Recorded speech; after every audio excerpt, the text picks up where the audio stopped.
Salut, aujourd'hui on va parler du cortisol parce que j'entends trop souvent cette phrase standard cortisol, l'hormone du stress et j'en passe parce que c'est pas du tout ça. Donc aujourd'hui je vais t'expliquer vraiment ce que c'est que le cortisol. En fait le cortisol lui son boulot ça va être le suivant.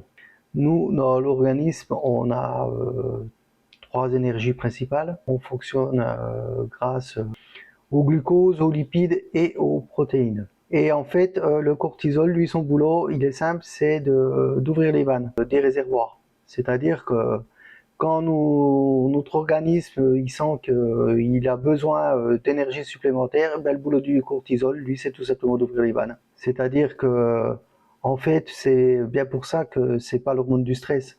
En fait, quand on a une montée de stress, oui, le cortisol va automatiquement ouvrir ses vannes, mais c'est pas la seule situation où le cortisol agit.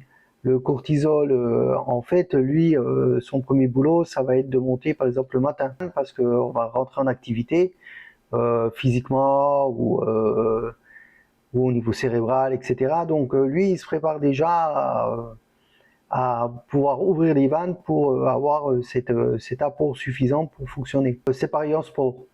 En sport, on utilise plus d'énergie, donc automatiquement, comme on est plus demandeur d'énergie, à ce moment-là, ben, le cortisol monte pour ouvrir les vannes. Voilà, c'est son boulot.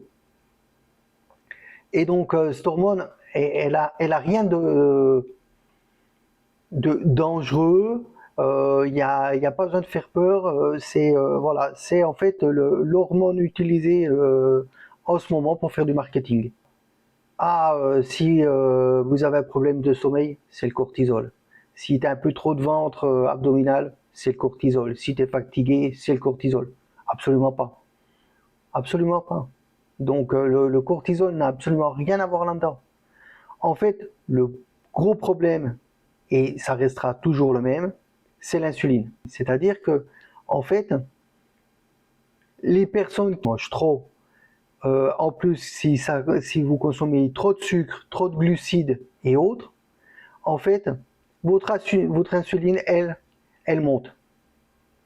Et c'est le problème qu'il y a dans tous les pays industrialisés, c'est que les personnes consomment beaucoup trop riche et donc a une insuline qui est beaucoup trop haute. Et l'hormone de l'insuline, elle, son boulot, c'est de stocker l'énergie. Et le problème, il commence à être là, en fait. Il y a un combat qui va s'installer entre l'insuline, qui est toujours élevée tout le long de la journée, et le cortisol. Et c'est là que vous comprenez bien la difficulté qui va se passer au niveau de votre organisme, parce qu'il ne sait plus quoi faire. Parce que d'un côté, il y a l'insuline qui lui dit stock, stock, stock, stock, et de l'autre côté, il y a le cortisol qui dit vas-y, lâche, lâche, lâche, lâche.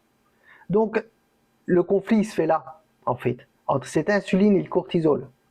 Maintenant, une chose qui est claire, qu'il faut savoir, c'est qu'on peut changer son alimentation de façon à faire que votre insuline baisse et soit beaucoup plus stable.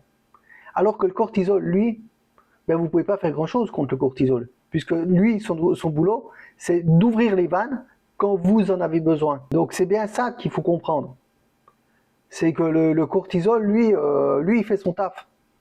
Lui, il fait vraiment son boulot, le cortisol. Le problème, une fois de plus, c'est l'insuline. Et donc la panique arrive à ce moment-là en fait, parce que le cortisol, lui, en fait, en plus d'ouvrir les vannes, lui, il va booster. Donc le plus gros problème, c'est surtout au niveau du glucose.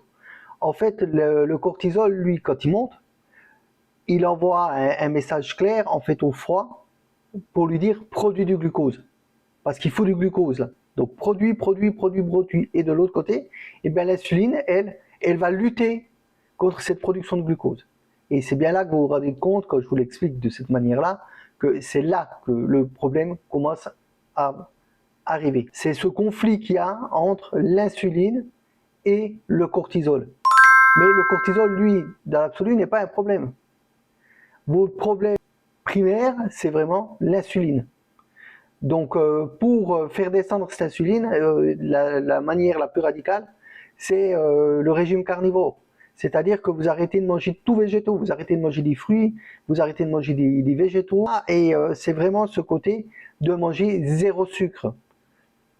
Parce que l'erreur que font tout médecin en règle générale quand il vous parle de régime alimentaire, c'est de limiter les sucres. Mais quand ils vous parlent de sucre, pour eux, c'est tous les sucres rapides. Mais les sucres lents posent le même problème.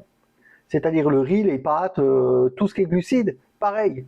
Si vous regardez, si vous vous renseignez, vous verrez que dans tout, il y a du sucre, il y a des glucides en fait, qui vont être transformés en glucose par votre organisme. Le problème, il est là. Donc c'est à ça qu'il faut faire attention. Et le seul moyen de faire descendre votre insuline, c'est de changer radicalement de régime alimentaire. Le plus radical étant le carnivore. Parce qu'en mangeant que des produits de base animale, en fait, il n'y a plus de glucides. On arrive à zéro glucides et à ce moment-là, avec le temps, votre organisme arrive à se débarrasser du surplus d'insuline que votre organisme a produit pendant X temps. Et plus votre insuline est basse, plus elle va être réactive. Et plus elle va travailler correctement, et moins elle va rentrer en conflit avec le cortisol. C'est ce que nous, on voit avec les personnes en consultation chez Athletic Carnivore. C'est exactement ça. Le problème, en règle générale, il est là. C'est ce conflit qu'il y a entre l'insuline et le cortisol. Et ça, c'est une chose qu'il faut comprendre. Donc on fera prochainement une autre vidéo pour justement bien expliquer cette histoire d'insuline et justement ce qui pourrait intéresser les diabétiques et autres, hein. Car c'est vraiment ça, quoi. C'est ce phénomène de changer son alimentation pour arrêter de solliciter notre pancréas à fabriquer de l'insuline.